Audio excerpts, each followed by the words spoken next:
Good afternoon. Smart investors స్వాగతం. Stock markets ఇవాళ ప్రారంభం నుంచి నష్టాల్లో నెగిటివ్ బయాస్తో వోలటైల్గా ఒడిదుడుకులతో ట్రేడ్ అవుతున్నాయి. కాసేపు ఇండెక్స్ తన లెవెల్స్ నిలబెట్టుకునే ప్రయత్నం చేస్తున్నాయి. అలాగే మరికొద్దిసేపు నష్టాల్లో ట్రేడ్ అవుతూ ట్రేడర్స్కు ఒక ఆపర్చునిటీ ఇస్తున్నాయి on both sides. So Sensex Nifty ప్రస్తుతం ఆల్మోస్ట్ ఫ్లాట్గా ట్రేడ్ అవుతున్నాయి. 7903 దగ్గర కనిపిస్తుంది నిఫ్టీ 8 పాయింట్ల నష్టంతో. సెన్సెక్స్ కూడా 40 పాయింట్ల నష్టంతో ట్రేడ్ అవుతుంది. సో నిఫ్టీ స్టాక్స్లో ఒకసారి చూస్తే గెయినర్స్ లిస్ట్లో ఉన్నాయి. సన్ ఫార్మా 4.6% లాభపడింది. సో సన్ ఫార్మా హలోల్ ప్లాంట్కి సంబంధించి గతంలో యుఎస్ ఎఫ్డీఏ చేసిన ఆకస్మిక తనిఖీలో 483 ఫామ్ను మాత్రం ఇష్యూ చేశారు. ఇంపోర్ట్ అలర్ట్స్ లాంటివి ఏమైనా ఉంటాయని, ప్రమాదం ఉంటుందేమోనని భయపడిన వారందరికీ ఈ ఫామ్తోనే సరిపెట్టుకోవడంతో సన్ ఫార్మా షేర్లు వాళ్ళ లాభాలు ట్రేడ్ అవుతున్నాయి. 4.6% లాభంతో టాప్ గెయినర్గా ఉంది. అలాగే Hindalco, DLF, NMDC, Axis bank, Cairn India, Jindal steel, Tata steel, ONGC, UltraTech cement ఇవన్నీ నిఫ్టీ గెయినర్స్ లిస్ట్లో ఉన్నాయి. అయితే నష్టపోయిన స్టాక్స్లో గెయిల్ 3% నష్టపోయింది. HDFC 2.3%, doctor Reddy's 2.2%, Cipla, Zee entertainment, Hero MotoCorp, PNB, Maruti, bank of Baroda, Bajaj auto. So ఓవరాల్గా ఆటో బ్యాంకింగ్ షేర్లో ఎక్కువ నష్టాలు కనిపిస్తున్నాయి మనకు. పిఎస్సి బ్యాంక్స్ లీడ్ చేస్తున్నాయి నష్టాలను. అలాగే ఫార్మా, సెలెక్ట్ ఫార్మా స్టాక్స్, అలాగే సెలెక్ట్ ఐటీ స్టాక్స్లో మాత్రం బయింగ్ కనిపిస్తుంది. అండ్ రూపీ ఇవాళ కూడా వీక్గా ట్రేడ్ అవుతుంది. నిన్నట్లాగానే 61.5, 61.6 సమీపంలో డాలర్తో రూపాయి ట్రేడ్ అవుతుంది. సో జేఎస్డబ్ల్యూ ఎనర్జీ స్టాక్ నష్టపోయింది. జేపీ గ్రూప్ సంబంధించిన హైడల్ అసెట్స్ ని కొంటుందన్న వార్తలతో జేపీ గ్రూప్ స్టాక్స్ మాత్రం ఈ వార్తతో పాజిటివ్గా ట్రేడ్ అవుతున్నాయి. అలాగే నష్టపోయిన ఇతర మిడ్ క్యాప్ స్టాక్స్లో ఎక్కువ మనకు నష్టాలు కనిపిస్తున్నాయి. ఆల్మోస్ట్ 1:2 కంటే ఎక్కువ అడ్వాన్స్ డిక్లైన్స్ రేషియో కనిపిస్తుంది. బ్రెడ్త్ నెగిటివ్గా ఉంది. JSW energy, HDIL, Marksans pharma, Jain irrigation, Sintex, అలాగే ఆమ్టెక్ ఆటో ఇటువంటి స్టాక్స్ అన్నింటిలో నష్టాలు ఉన్నాయి. And BHEL, Adani enterprises, NHPC, SAIL, Tata power, bank of India, GMR, REC, Reliance power ఇలా ఒక అనంతమైన లిస్ట్ కనిపిస్తుంది. ఇవన్నీ కూడా 200-డే మూవింగ్ యావరేజ్ కింద ట్రేడ్ అవుతున్నాయి. సో మిడ్ క్యాప్స్ లో సెల్లింగ్ కొనసాగుతోంది. మిడ్ క్యాప్స్, స్మాల్ క్యాప్స్ లో ఈ వారంలో ఇప్పటిదాకా మనం చూస్తే నిఫ్టీ సుమారుగా 3% నష్టపోయింది. మిడ్ క్యాప్ ఇండెక్స్ మాత్రం 5% నష్టపోయింది. స్మాల్ క్యాప్ ఇండెక్స్ 7% నష్టపోయింది. అలాగే పీక్ నుంచి చూస్తే మిడ్ క్యాప్ ఇండెక్స్ ఆల్మోస్ట్ 8% నష్టపోయింది. సో చాలా స్టాక్స్ లో మనకు ఇప్పటికే 15 to 20% మిడ్ క్యాప్స్ లో నష్టాలు కనిపిస్తున్నాయి. 15 to 20% నష్టం ఒక్కొక్క కౌంటర్ కి సంబంధించి. సో ఇటువంటి స్టాక్స్ పట్ల అప్రమత్తంగా ఉండాలి. ఇంకా అప్పుడే మనం బయింగ్ చేయొచ్చు అన్న ఉద్దేశంతో మాత్రం ఉండొద్దు. కొద్దిగా ప్రస్తుతానికి stay away from the market. Maybe next week నుంచి కొంత స్ట్రాటజీని రివ్యూ చేసుకుని అప్పుడు బయింగ్ డెసిషన్స్ తీసుకోవచ్చు. ఇంకా ఈ పరిస్థితి గురించి అనలిస్ట్ ఏమంటున్నారో తెలుసుకునే ప్రయత్నం చేద్దాం. సో నిఫ్టీ, సెన్సెక్స్ లో మనం వోల్టైలిటీ చూస్తున్నాం. మిడ్ క్యాప్ స్టాక్స్ లో మాత్రం సెల్లింగ్ కొనసాగుతోంది. ఎటువంటి స్ట్రాటజీని ఫాలో అవ్వాలి ఈ సమయంలో? మనం లాస్ట్ 1 వీక్ నుంచి చెప్తున్నట్టు definitely we can wait some more time అండి. నెక్స్ట్ వీక్ తర్వాత కూడా మనకి మంచి ఆపర్చునిటీస్ వస్తాయి. నేను నెక్స్ట్ వీక్ మళ్ళీ మనకి ట్రంకేటెడ్ వీక్ అండి, చాలా హాలిడేస్ ఉన్నాయి నెక్స్ట్ వీక్ మనకి. సో ఈ కాంటెక్స్ లో I don't think it'll be major action even in the next 2-3 days of the week. So మనకి 30th September results will start flowing from 10th of October అండి. 10th October నుంచి మనకి October end లోపల I think majority of the results will come. So ఆ టైంలో మనం we can take a fresh call. ఏ సెక్టర్లో ఏ కంపెనీస్ మంచి రిజల్ట్స్ డిక్లేర్ చేసినాయో అందులో we can definitely pick and choose అండి. ఈ లోపల ఏమైనా మనకి మళ్ళీ కొద్దిగా భారీగా నష్టాలు, good stocks, fundamentally good stocks అంటే రీసెంట్ టైమ్స్ లో అవుట్ పర్ఫార్మ్ చేసిన మిడ్ క్యాప్స్ లో కూడా చాలా గుడ్ స్టాక్స్ ఉన్నాయండి. అటువంటి వాటిలో నెక్స్ట్ వీక్ లో ఏదైనా కొద్దిగా 5-7% క్రాక్స్ ఒక్కొక్క రోజు చూస్తే definitely I think we should buy అండి. So we should not even wait till the end of October. తప్పకుండా మనం we should start buying. Maybe 10-15% of the investable surplus అనేది ఇన్వెస్ట్ చేసుకోవచ్చు. బట్ ఓవరాల్ గా ఇక్కడ నుంచి మార్కెట్ మాత్రం గతంలో ఈవెంట్స్ ఏదైతే ఉన్నాయో, ఈవెంట్స్ డ్రివెన్ కానివ్వండి, ఇప్పుడు మనకి next 1 or 2 days next week లో కొంచెం మోడీ గారి యుఎస్ యాత్ర మీద కొద్దిగా చర్చ జరుగుతుంది. There can be some positive sentiment booster, but eventually fundamentals only will take over అండి. కాబట్టి మనకి October 10th తర్వాత డెఫినెట్లీ ఫండమెంటల్ బేస్డ్ ర్యాలీ ఉంటుంది. That will be more gradual than the sharp spikes కానివ్వండి, అప్ ఆర్ డౌన్ కానివ్వండి, ఎక్కువ spikes ఉన్నాయి. So I think one should wait for the next 1 week. Then tarvata definitely one should take positions on every weakness in the market in different sectors and good stocks. So Nifty fifty day moving average ఏదైతే ఉందో 7876 ఈ లెవెల్ను నిలబెట్టుకుంటుంది. In fact 7850 కిందకి త్రుటిలో వచ్చి వెంటనే మళ్ళీ recover కావడం కూడా చూస్తున్నాం. సో 1700 పైన ట్రేడ్ అవుతుంది. నిఫ్టీకి ఇది స్ట్రాంగ్ సపోర్ట్ అనుకుంటున్నారు 50-డే మూవింగ్ యావరేజ్ లెవెల్. మీరు చెప్పినట్టుగానే మార్కెట్లో నిఫ్టీలో ఈ లెవెల్లో స్ట్రాంగ్ సపోర్ట్ కనిపిస్తుంది. టెక్నికల్ గా ఇక్కడ ఒక మైనర్ రికవరీ, ఒక కన్సాలిడేషన్ వచ్చే అవకాశం కనిపిస్తుంది. ప్రధానంగా టెక్నికల్ గా 3 కారణాల వల్ల కొంచెం మార్కెట్ ఒక మైనర్ రికవరీలోకి వెళ్లే అవకాశం ఉంది. ఒకటి, మార్కెట్ లాస్ట్ 4-5 డేస్ బాగా పట్టడంతో 300 పాయింట్స్ 250 పాయింట్స్ వరకు పట్టడంతో కొంచెం ఓవర్ సోల్డ్ పొజిషన్ కి రావడంతో ఆ టెక్నికల్ అడ్జస్ట్మెంట్ అనేది వస్తుంది. అలాగే మనం లాస్ట్ 1 మంత్ గా చూస్తే కనుక 7900 వీక్లీ చార్ట్లను డైలీ చార్ట్లను ఒక మేజర్ బాటమ్. సో బాటమ్ వచ్చినప్పుడల్లా ఒక షార్ట్ టర్మ్ కరెక్షన్ పూర్తి చేసుకొని, ఒక టార్గెట్ పూర్తి చేసుకొని ఒక రికవరీ అనేది మనం చూడొచ్చు. ఆ రికవరీ కూడా మనం ఇవాళ చూస్తున్నాం. అలాగే మూడోది 50 డేస్ కీలకమైన moving average. So last 1 week గా మార్కెట్ పట్టము. సో ఇవాళ కొంచెం ఈ లెవెల్లో కొంచెం ఆగి కొంచెం రికవరీ వచ్చే అవకాశం కనిపిస్తుంది. ఇవాళ రికవరీ చూస్తుంటే కనుక మార్కెట్ 7900 పైన నిలబడటంతో ఇది ఒక ఫస్ట్ ఇండికేషన్ కనుకోవచ్చు, కొంచెం పాజిటివ్. కాకపోతే మనం ఒకసారి ఇంకొక రోజు వేచి చూడాలి. రెండో రోజు సోమవారం పొద్దున్న కనుక ఏమాత్రం కనుక మార్కెట్ ఇవాళ హై పైన కనుక ట్రేడ్ అయిందంటే కనుక అప్పుడు సేఫ్ గా లాంగ్ పొజిషన్ తీసుకోవచ్చు. సో వీకెండ్ కాబట్టి నా ఉద్దేశం లాంగ్ పొజిషన్ ఫ్రెష్ గా తీసుకోవడం మంచిది కాదు, కానీ షార్ట్ పొజిషన్ ఉంటే మటుకు ఈ లెవెల్లో కొంచెం కవర్ చేయడం మంచిది. అలాగే ఇవాళ పాజిటివ్ ఆస్పెక్ట్ చూస్తే కనుక బ్యాంక్ స్టాక్స్, ప్రైవేట్ బ్యాంక్స్ కొంచెం పాజిటివ్ గా కన్సాలిడేషన్ అవుతుంది. ఒకవేళ కనుక మండే కూడా కొంచెం స్థిరంగానే ఉందంటే కనుక ఓపెనింగ్ లో ఫస్ట్ 1 అవర్ ప్రైవేట్ బ్యాంక్స్ లో కొంచెం risky traders, speculate traders futures లో లాంగ్ పొజిషన్ తీసుకొని స్ట్రిక్ట్ గా ఒక 10 రూపీస్ కింద స్టాప్ లాస్ పెట్టి హోల్డ్ చేయొచ్చు. సో మార్కెట్ ఇవాళ రేపు కన్సాలిడేషన్, సో మండే వరకు చూసి తర్వాత డిసిషన్ తీసుకోవచ్చు. కాలర్స్ లైన్ లో ఉన్నారు. కర్ణాటక నుంచి YM Reddy. Hello hello hello hello అడగండి రెడ్డి గారు. హలో చెప్పాలా? అడగండి, వినిపిస్తుంది, అడగండి. అవును, మరి ఎంఆర్పీఎల్ ఉన్నాయి అలాట్మెంట్ షేర్ లో ఉంచుకోవచ్చునా అమ్ముకోవచ్చునా వేరే దాంట్లో ఇచ్చేవారు కావచ్చు అని చెప్పండి. ఎంఆర్పీఎల్ అలాట్మెంట్ అంటే మీరు ఎప్పుడో చాలా ఏళ్ల క్రితం 10-15 సంవత్సరాల క్రితం తీసుకున్నట్టున్నారు. ఇవి ఇంకా ఎక్కువ సమయం. సో అప్పటి నుంచి దీన్ని పట్టించుకోలేదు. ఎన్ని షేర్లు ఉన్నాయి మీ దగ్గర? 200 షేర్స్ ఉన్నాయి. అట్లా 60 రూపాయలు 70 రూపాయలు పోతూ ఉంటుంది కదా, దాన్ని అమ్మేసి వేరే దానికి వేరే కంపెనీ తీసుకోవచ్చు అనేది చెప్పమని బాగా. ఓకే ఓకే అండి. MRPL it's not a great stock to stay investor అండి. కాబట్టి మీరు చాలా ఏళ్ల నుంచి పెట్టుకుని ఉన్నారు. అది అమ్మేసి I think you should buy into south Indian bank. Next 5 years ఉంచుకోండి. ఈ లెవెల్లో సౌత్ ఇండియన్ బ్యాంక్స్ ఎన్ని వస్తాయి అన్ని కొనుక్కుని definitely I think that will B a good bye అండి. చంద్రశేఖర్ హనుమకొండ నుంచి తర్వాత కాలర్. హలో హలో, నమస్కారం సార్. నమస్తే, అడగండి. సార్ బాసుదేవ్ సార్ ఒక క్వశ్చన్ సార్. మేము ఆర్ఈసి 600 షేర్స్ 282 లో ఉన్నాయి sir. REC rural electric cost వచ్చింది. మరి దాని యొక్క బి రేషియో ఫండమెంటల్స్ కూడా బాగున్నాయి. మరి బాగా పడిపోతుంది కదా, మళ్ళీ మా రేట్ వస్తున్నాను. ఆర్ఈసి హై రేట్ లో ఉన్నాయి. రేట్ వస్తుందా అంటే రేట్ వస్తుందండి డెఫినెట్లీ. కానీ ఇవన్నీ చాలా dormant shares. REC is a good company. కాకపోతే మనకి ఇంట్రెస్ట్ రేట్స్ తగ్గుమోహం పడితేనే కొద్దిగా వీటికి ప్రాఫిటబిలిటీ పెరుగుతుందండి. వీళ్ళు ఎక్స్క్లూజివ్లీ రూరల్ ఎలక్ట్రిఫికేషన్ కి ఫండింగ్ చేస్తారు. సో ఈ కారణం వల్ల మనం రీసెంట్లీ చూసాం, ఈ కోల్గేట్ వర్డిక్ట్ ఒకటి చూసాం. తర్వాత కొద్దిగా power projects, power related stocks అన్ని, ఎక్విప్మెంట్ మ్యానుఫ్యాక్చరర్ కానివ్వండి, ట్రాన్స్మిషన్ డిస్ట్రిబ్యూషన్, ఇలా ఫైనాన్స్ కంపెనీస్ అన్ని కూడా they will take a back seat. కాబట్టి definitely it's a good company. కాకపోతే మీకు కొద్దిగా టైం పడుతుంది. మీరు డెఫినెట్లీ ఉండాలంటే ఇందులోనే యూ కెన్ స్టే ఇన్వెస్టెడ్ అండి.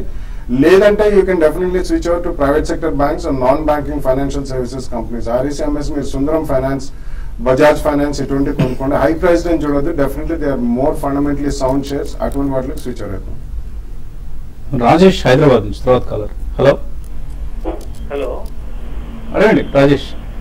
సువెన్ లైఫ్ సైన్సెస్ నా దగ్గర 2000 షేర్స్ ఉన్నాయండి. 210 రూపీస్ లో. ఓకే, సో సువెన్ టెక్నికల్లీ ఎలా కనిపిస్తుంది? ప్రైస్ కొద్దిగా తగ్గింది అండ్ ఫండ్ ఈక్విటీ డైల్యూషన్ కోసం కంపెనీ సిద్ధమవుతోంది. సో ఈ ఏడాది బిగినింగ్ నుంచి చూస్తే కనుక సువెన్ లైఫ్ సైన్సెస్ కంటిన్యూస్ గా అప్ ట్రెండ్ లో ఉందండి. ఎక్కడో 50-60 రూపాయల నుంచి కన్సాలిడేషన్ అయ్యి కరెక్ట్ గా 230 రూపాయల వరకు పెరిగిన స్టాక్.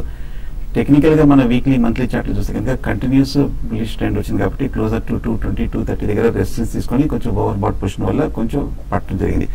బట్ కానీ టెక్నికల్ గా ఇది ఒక మైనర్ కరెక్షన్ అనుకోవచ్చు. కాకపోతే మీరు కొంచెం హై ప్రైస్ లో టైమింగ్ కొంచెం బాగా చేసి హై ప్రైస్ లో తీసుకున్నారు. నా ఉద్దేశం ఒక డిప్ కోసం ఎదురు చూడండి. డిప్ వచ్చి కన్సాలేషన్ అవుతే వీలైతే కనుక మీరు ఫర్దర్ యావరేజింగ్ చేయొచ్చు. హోల్డ్ చేయండి, ప్రస్తుతానికి కొంచెం సపోర్ట్ అయ్యాక మీరు లాంగ్ పొజిషన్ మళ్ళీ తీసుకోవచ్చు. సాధ్యమైనంత వరకు వాల్యూ వస్తే, మీ ప్రైస్ వస్తే అందులో ఎగ్జిట్ అయ్యే ప్రయత్నం చేయండి. కొంచెం మేబీ నెక్స్ట్ క్వార్టర్ రిజల్ట్ ఎలా ఉంటుంది అన్నది కీలకం. ఆ రిజల్ట్ కూడా ఎంకరేజింగ్గా వస్తే ప్రైస్ నిలబడుతుంది, లేకపోతే ప్రైస్ మరింత తగ్గే అవకాశం ఉంటుంది. సో కొద్దిగా అలర్ట్గా ఉండండి సువెన్ లైఫ్ సైన్స్ సంబంధించి. మరిన్ని కాల్స్ తీసుకోబోయే ముందు కాసేపు ప్రకటనలు.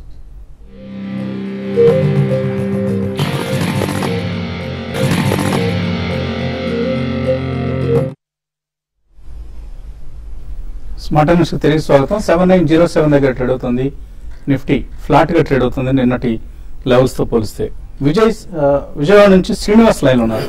హలో, నమస్తే అండి బాలయ్య గారు. ఇప్పుడు ఇన్వెస్ట్మెంట్ గురించి ఇది బిల్డింగ్ అండ్ మెటీరియల్స్ చాలా సార్లు చెప్పారండి. ఒక స్టాక్స్ 3 స్టాక్స్, ఫస్ట్ ప్రిఫరెన్స్ ఏది, సెకండ్ థర్డ్ ఏది, అంతా ఒకేసారి కొన్న 3 సంవత్సరాల నుంచి కొందాం అనుకున్నాను. అట్లాగే జేకే టైర్స్, అది కూడా ఇన్వెస్ట్మెంట్ గురించి తీసుకోవచ్చు, అది షేర్ తీసుకోవచ్చు. బిల్డింగ్ మెటీరియల్స్, జేకే టైర్స్ కానీ సిఎట్ కానీ, ఇవన్నీ ఇన్వెస్ట్మెంట్ గురించి అండి సార్ బాలయ్య గారు. Yeah, JK Tyres definitely కొనొచ్చండి. The company is doing very well and raw material prices బాగా పడ్డాయి. Rubber is almost at a 5-year low. So basic input వాళ్ళకి రబ్బరు అండ్ ఇతరత్ర కార్బన్ బ్లాక్ ఇవన్నీ కూడా క్రూడ్ పెట్రోలియం తో ముడిపడి ఉన్నాయి. So all raw material cost are coming down. JK Tyres is doing well. So JK Tyres కొనొచ్చు. So building material కి వచ్చేసరికి you have different sectors and even cement comes under building material. So cement shares మీరు కొనొచ్చు.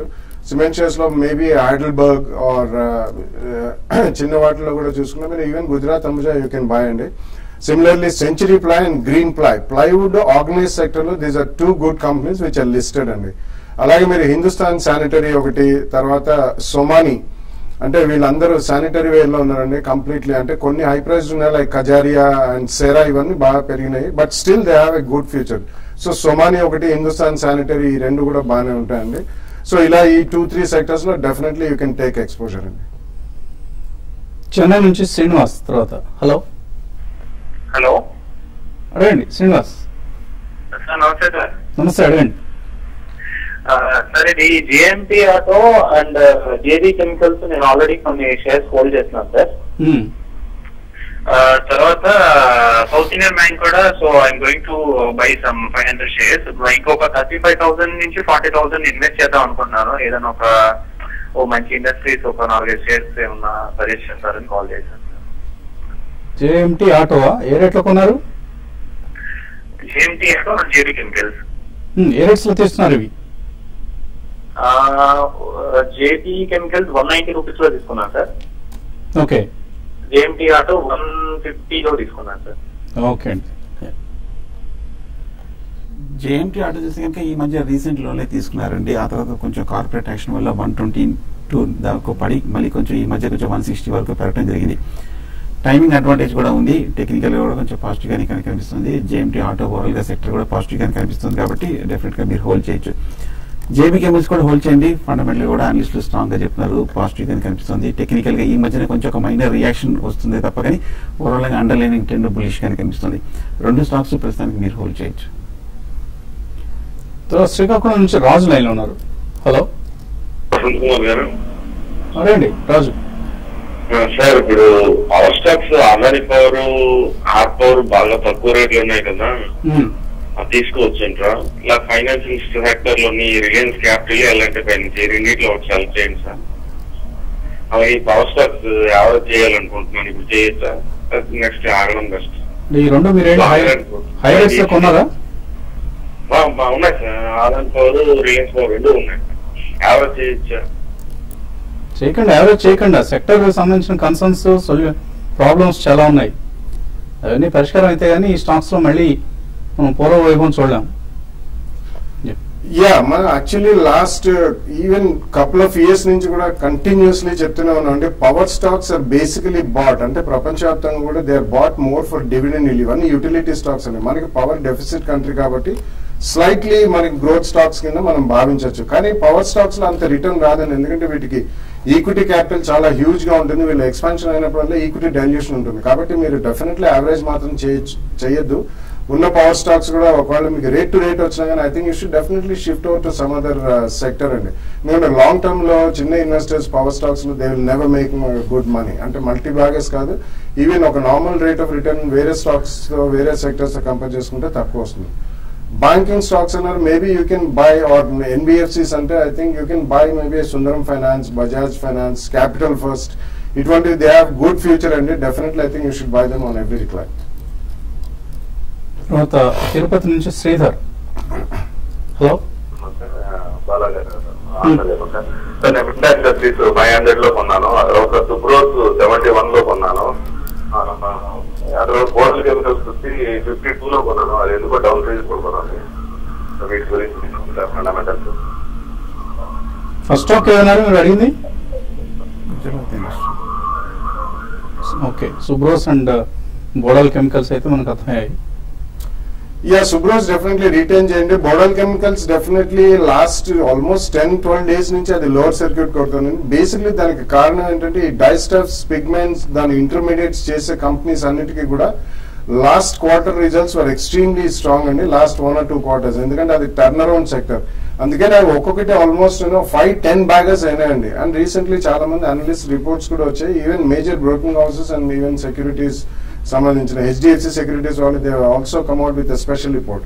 కానీ last 1 or 2 months లో ఆ prices భారీగా పడ్డాయండి. ఓవరాల్ గా dyestuffs, pigments and intermediate prices 400% పెరిగినా అక్కడి నుంచి 50% పడ్డాయి. అంటే ఆల్మోస్ట్ అబౌట్ బిగినింగ్ నుంచి అబౌట్ 150 to 200% పడ్డట్టే. సో ఈ కాంటెక్స్ లో అన్ని కూడా they are being heavily sold into the market అండి. ఇక్కడ మాత్రం యావరేజ్ చేయొద్దు, but wait for some time. ఈ ఇండస్ట్రీ కూడా కొద్దిగా సెటిల్ అవ్వాలి. I mean it cannot be sharp spike up or down. కాబట్టి కరెంట్లీ ఉంచొచ్చు. నెక్స్ట్ టైం ఒకవేళ స్పర్ట్ వచ్చినప్పుడు మాత్రం మీకు రేట్ వచ్చినా కానీ ఒక్కసారి ఇందులోంచి బయటపడాలి. ఎందుకంటే ఇవన్నీ చాలా హైలీ సైక్లికల్ ఇండస్ట్రీస్. కడప నుంచి Pavan Kumar last caller. Hello అవునండి Pavan. Good afternoon sir. Good afternoon sir. IRB ఇంకా నేను 260 లో తీసుకున్నాను సార్. దానికి యావరేజ్ తీసుకోవచ్చు సార్. యావరేజా? అవును సార్. అంటే మరికొన్ని కొందాం అనుకుంటున్నారా? అవునవును సార్. సో దాన్ని యావరేజింగ్ అనరండి, యాడ్ చేసుకోవచ్చా అన్నది మీ మరికొన్ని తీసుకుంటే చూడండి. ఉండండి, హోల్డ్ చేయండి ప్రస్తుతానికి. ఇంకా మీరు మేబీ ఇంకొంచెం కరెక్షన్ వచ్చే ఛాన్సెస్ కనిపిస్తున్నాయి. ఎందుకంటే హైబీటా అంతా కూడా సెల్లింగ్కి లోన్ అవుతుంది. సో ఇక్కడే మీరు ఇప్పుడు ఎంటర్ కావద్దు. ఏఆర్బి ఇన్ఫ్రాలో ఎవరైనా ప్రాఫిట్స్లో ఉంటే కూడా ప్రాఫిట్ బుక్ చేసుకోవడమే మంచిది. టెక్నికల్ ఏమైనా ఇంకా డిక్లైన్ కనిపిస్తుందా లేకపోతే పెరుగుతుంది అనుకుంటున్నారు ఇక్కడ నుంచి? ఐఆర్బి ఇన్ఫ్రా చూస్తే కనుక ఈ ఏడాది జనవరి కరెక్ట్గా 50-70 రూపాయల నుంచి మనం కంటిన్యూస్ గా పెరగటం మనం చూస్తున్నాము. కరెక్ట్గా 270 దగ్గర స్ట్రాంగ్ రెసిస్టెన్స్ తీసుకుంది. అక్కడ కరెక్ట్గా ఇంచుమించు హై దగ్గర తీసుకున్నారు బాగా ఓవర్ పాట్ పొజిషన్ వల్ల. సో లాస్ట్ 2-3 వీక్స్ గా చూస్తే కనుక ఈ స్టాక్స్ అన్ని బాగా పట్టడం జరిగింది. ముఖ్యంగా ఇన్ఫ్రా స్టాక్స్ అన్ని కూడా లాస్ట్ 1 వీక్ గా తగ్గడం జరిగింది. కాకపోతే టెక్నికల్ 200 to 205 దగ్గర స్ట్రాంగ్ సపోర్ట్ కనిపిస్తుంది. లాస్ట్ 6 months కూడా ఇది ఒక మేజర్ బాటం ఉంది. అక్కడి నుంచి బహుశా ఒక రికవరీ తీసుకునే అవకాశం ఉంది. బట్ కానీ నా ఉద్దేశం కొన్ని రోజులు వెయిట్ చేయడం మంచిది. సపోర్ట్ తీసుకున్నాక కన్సాలిడేషన్ అయిన తర్వాత తీసుకోవచ్చు. కొంచెం వెయిట్ చేయండి, కొంచెం వెయిట్ చేయండి. ఐఆర్బి ఇన్ఫ్రాలో ప్రాఫిట్స్ ఉంటే మాత్రం ప్రాఫిట్ బుక్ చేసుకోండి. అదర్వైజ్ ఇంకా డిక్లైన్స్ బాగా స్టీప్ డిక్లైన్స్ వచ్చినప్పుడే తీసుకోండి. అమితా ష్రాఫ్ అడుగుతున్నారు. జేపీ అసోసియేట్స్ 28 రూపాయల్లో లోవర్ సర్క్యూట్ దగ్గర నిన్న ఉంది, ఇప్పుడు 25. The lower circuit for JP associates was 28.7, కానీ అది 25 దగ్గర కూడా ట్రేడ్ అవుతోంది. ఎలా సాధ్యపడింది అని అడుగుతున్నారు. నో జేపీ సర్క్యూట్స్ కి లోవర్ సర్క్యూట్ ఉండదండి. ఎందుకంటే ఎఫ్ఎండ్ఎస్ స్టాక్ అది. ఎఫ్ఎండ్ఎస్ స్టాక్స్ లో జనరలీ లోవర్ సర్క్యూట్స్ ఉండవండి. అడ్ హాక్ వాళ్ళు డిసైడ్ చేస్తేనే తప్ప 30-40% పడ్డ స్టాక్స్ కూడా ఉన్నాయి. సురేష్ బాబు అడుగుతున్నారు. సిసిఎల్ ప్రొడక్ట్స్ 94లో, JB chemicals 205, Dishman pharma 182, Cipla 613 ఇలా లిస్ట్ పంపించారు. ఇవన్నీ లాంగ్ టర్మ్ కోసం తీసుకున్న స్టాక్స్ హోల్డ్ చేయొచ్చా? డెఫినెట్లీ హోల్డ్ చేయండి. మీరు ఇచ్చిన ఫస్ట్ 4 స్టాక్స్ కూడా they're all good stocks. Definitely hold on to them. మంచి స్టాక్స్ సెలెక్ట్ చేస్తున్నారు మీరు. డెఫినెట్ గా 3 years అంటున్నారు, హోల్డ్ చేయండి. పొట్లూరు రాఘవేంద్రరావు పటేల్ ఇంజనీరింగ్ గురించి చెప్పమంటున్నారు. ఇక్కడ హోల్డ్ చేయొచ్చా, సెల్ చేయొచ్చా? ఇట్స్ నిష్ కంపెనీ ఇన్ ఇంజనీరింగ్ అండి. అంటే ఈపీసీలో కాంట్రాక్టర్స్ అండ్ ఇన్ఫ్రాస్ట్రక్చర్ రంగంలో. So definitely I think you should hold it at the current rate. Cipla కానీ సన్ఫార్మా, జేబీ కెమికల్స్ ఇవి తీస్తాం అనుకుంటున్నారు కరెంట్ మార్కెట్ ప్రైస్ లో. పరమేశ్వరప్ప తీసుకోవచ్చా? ఫార్మా అన్ని పాజిటివ్గానే కనిపిస్తుంది. ముఖ్యంగా జేబీ కెమికల్ చూస్తే కనుక కరెక్ట్గా 270 నుంచి మళ్ళీ 210 వరకు మంచి కరెక్షన్ వచ్చింది. సో రీజనబుల్ డిప్ వచ్చింది. సో జేబీ కెమికల్ కొంచెం వెయిట్ చేసి క్లోజర్ టు 200 రూపీస్ దగ్గర తీసుకోవచ్చు. ఉమేష్ అడుగుతున్న సౌత్ ఇండియన్ బ్యాంక్ రేట్లో తీసుకోవచ్చా, కరెక్షన్ కోసం వెయిట్ చేయాలా? అందులో పెద్ద కరెక్షన్స్ ఉండవండి. Definitely it's relatively low beta or very steady stock. ఇక్కడ కూడా డెఫినెట్లీ మీరు కొనొచ్చు. Best thing is next 3-4 months కొద్దిగా ఎస్ఐపిలో మీరు ఎంత కొనాలనుకుంటే నెక్స్ట్ 3 months కొనుక్కోండి కంటిన్యూ. మదర్సన్ సుమి 328లో, ఐటీసీ 335లో ఉన్నాయి. ఇవి ఇంకా అక్యుములేట్ చేయొచ్చా? రెండు స్టాక్స్ టెక్నికల్ గా బులిష్ గానే ఉంది. ఈ మధ్య లాస్ట్ కపుల్ ఆఫ్ వీక్స్ వచ్చిన కరెక్షన్ లో పెద్ద ఏమీ ప్రభావం చూపించలేదు. అక్యుములేషన్ అంటే నా ఉద్దేశం కొంచెం వెయిట్ చేసి డిప్ లో తీసుకోవచ్చు. సునీత ఆర్ పవర్ 70 రూపాయలు ఇంట్రాడే కోసం తీస్తున్నారు, ఏం చేయాలి? ఇంట్రాడే అంటే ఎగ్జాక్ట్ గా మనం ఇమీడియట్ గా చెప్పలేమండి. నా ఉద్దేశం ఏదైనా సరే ఎక్కువ లాస్ మీద ఇంపాక్ట్ లేకుండా, క్యాపిటల్ మీద ఏమైనా నెగిటివ్ గా ఇంపాక్ట్ లేకుండా స్టాప్ లాస్ అనేది మోస్ట్ ఇంపార్టెంట్. ప్రాఫిట్ ఒక 1 or 2% స్టాప్ లాస్ పెట్టుకోవాలి. వాడు కొన్న రేట్ 70.2. ఇంట్రాడే ఇవాళ లైవ్ మూమెంట్ చూడలేదండి. పీటీసీ ఇండియా ఫైనాన్షియల్ సర్వీసెస్ 47 రూపాయలు కొన్నారు. హరిత 6 months కోసం హోల్డ్ చేయొచ్చా? Not a great stock to hold for 6 months అండి. మీరు ఒక స్పర్ట్ లో అమ్మేసి I think you should shift over to south Indian bank. B Srinu అడుగుతున్నారు, పిఎఫ్ఎస్ కొన్నారట 46లో, హోల్డర్ ఎగ్జిట్. కొంచెం హై ప్రైస్ లో తీసుకున్నారండి. పిఎఫ్ఎస్ చూస్తే కనుక 25 రూపీస్ నుంచి ర్యాలీ బిగినాయి. కరెక్ట్గా 50 రూపీస్ దగ్గర బ్రేక్ తీసుకుని ఈ మధ్య లాస్ట్ 1 week తగ్గడం జరిగింది. ప్రస్తుతం హోల్డ్ చేయండి, కానీ 40 కింద కనుక 1 or 2 days కంటిన్యూస్ ట్రేడింగ్ జరిగే మటుకు ఫర్దర్ షార్ట్ టర్మ్ కరెక్షన్ వచ్చే అవకాశం ఉంది. సతీష్ చిన్ని అడుగుతున్నారు, 310 రూపాయలు అనిల్ లిమిటెడ్ కొన్నారు, ఏం చేయాలి? Yeah, hold it and next they are entering into food parks and definitely they are one of the largest manufacturers of corn and corn derivatives including sorbitol ivanni kuda. Definitely it's a good company, you can hold on to it. Sensex నిఫ్టీలు positive టెరిటరీలోకి వచ్చాయి. So ఈ లాభాలు నిలబడతాయా? Closing కనీసం లాభాలతో close అయ్యి ఈ వారానికి ఊరట దొరుకుతుందా మరి కొద్దిసేపటి, కానీ అర్థం కాని విషయం. అండ్ మార్కెట్ వాళ్ళు నష్టాల్లో ఉంటే మార్కెట్ నష్టాలు మర్చిపోయి వీకెండ్ ఎంజాయ్ చేయండి. మళ్ళీ సోమవారం పొద్దున్నే బిజినెస్ బ్రేక్ఫాస్ట్లో కలుద్దాం.